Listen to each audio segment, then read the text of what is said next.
بسم اللہ الرحمن الرحیم، اللہ کے نام سے جو رحمان اور رحیم ہے۔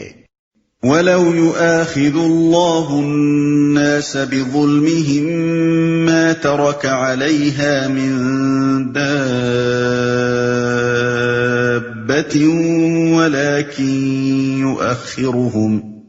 ولكن يؤخرهم إلى أجل مسمى فإذا جاء أجلهم لا يستأخرون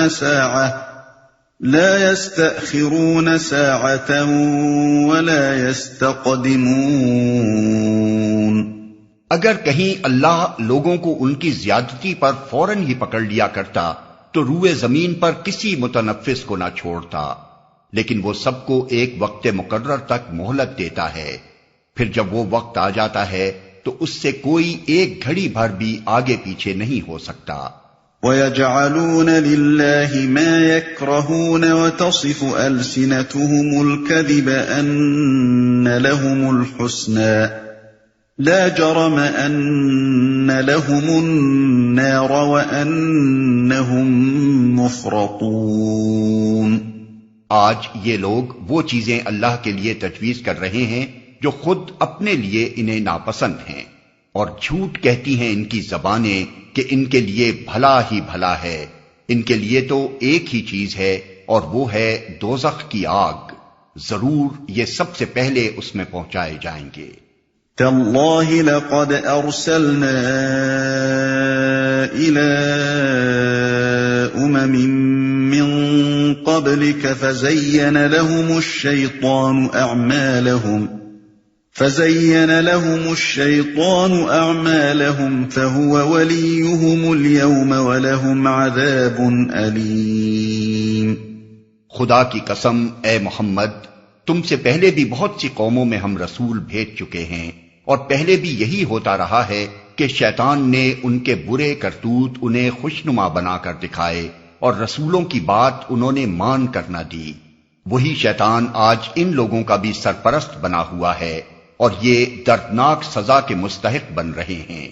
وَمَا أَنزَلْنَا عَلَيْكَ الْكِتَابَ إِلَّا لِتُبَيِّنَ لَهُمُ الَّذِي اخْتَلَفُوا فِيهِ وَهُدًى وَرَحْمَةً لِقَوْمٍ يُؤْمِنُونَ۔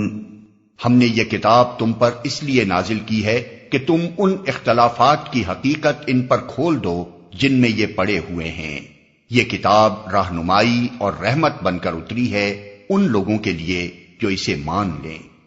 دوسرے الفاظ میں اس کتاب کے نزول سے ان لوگوں کو اس بات کا بہترین موقع ملا ہے کہ اوہام اور تقلیدی تخیلات کی بنا پر جن بے شمار مختلف مسلکوں اور مذہبوں میں یہ بٹ گئے ہیں، ان کے بجائے صداقت کی ایک ایسی پائیدار بنیاد پالیں جس پر یہ سب متفق ہو سکیں۔ اب جو لوگ اتنے بے وقوف ہیں کہ اس نعمت کے آ جانے پر بھی اپنی پچھلی حالت ہی کو ترجیح دے رہے ہیں، وہ تباہی اور ذلت کے سوا اور کوئی انجام دیکھنے والے نہیں ہیں۔ اب تو سیدھا راستہ وہی پائے گا اور وہی برکتوں اور رحمتوں سے مالا مال ہوگا جو اس کتاب کو مان لے گا۔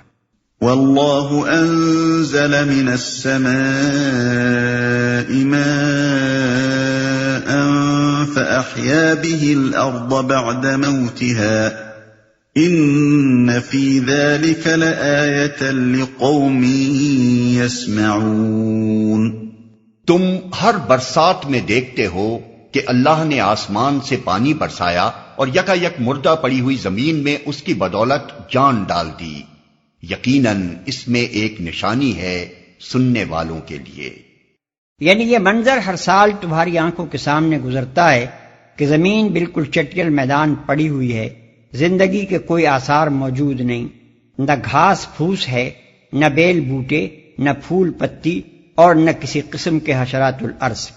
اتنے میں بارش کا موسم آ گیا اور ایک دو چھینٹے پڑتے ہی اسی زمین سے زندگی کے چشمے ابلنے شروع ہو گئے۔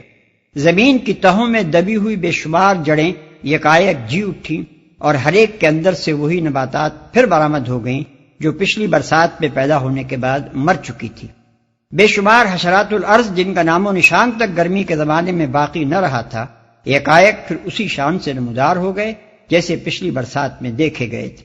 یہ سب کچھ اپنی زندگی میں بار بار تم دیکھتے رہتے ہو، اور پھر بھی تمہیں نبی کی زبان سے یہ سن کر حیرت ہوتی ہے کہ اللہ تمام انسانوں کو مرنے کے بعد دوبارہ زندہ کرے گا۔ اس حیرت کی وجہ اس کے سوا اور کیا ہے کہ تمہارا مشاہدہ بے عقل حیوانوں کا سا مشاہدہ ہے۔ تم کائنات کے کرشموں کو تو دیکھتے ہو، مگر ان کے پیچھے خالق کی قدرت اور حکمت کے نشانات نہیں دیکھتے، ورنہ یہ ممکن نہ تھا کہ نبی کا بیان سن کر تمہارا دل نہ پکار اٹھتا کہ فی الواقع یہ نشانیاں اس کے بیان کی تائید کر رہی ہیں۔